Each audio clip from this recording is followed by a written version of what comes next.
غزہ میں cease fire کرانے کے بعد بھی نیتن یاہو نے جنگ کی خلاف ورزی کرتے ہوئے فضا میں 20 طیارے ایران کی طرف روانہ کر دیے اور بیچ میں ایک چھوٹی سی ڈونلڈ ٹرمپ کو کال کر دی۔ اس پر ڈونلڈ ٹرمپ کا سخت رد عمل آیا۔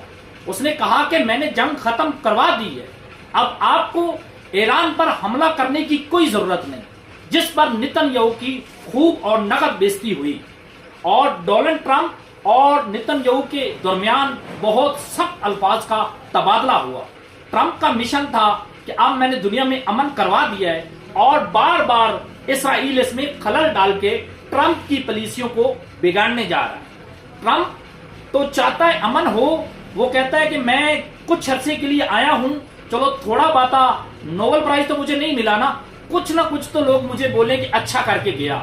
لیکن نیتن یاہو نے ٹرمپ کی پالیسیوں کے خلاف جنگ کر کے ٹرمپ کی پالیسیوں کو خراب کر کے پوری دنیا میں ٹرمپ ہی کو بدنام کر رہا ہے، جس پر بہت سخت رد عمل ٹرمپ کا آیا کہ اپنے جہازوں کا جو رخ ہے واپس موڑیں اور ایران پر فوری طور پر حملہ نہیں کریں۔ ابھی ہی معاہدہ ہوا ہے سیز فائر کا، آپ سیز فائر کے فوراً بعد جنگ کی خلاف ورزی کرتے ہیں، امریکہ کو اور ٹرمپ کو بدنام کرتے ہیں۔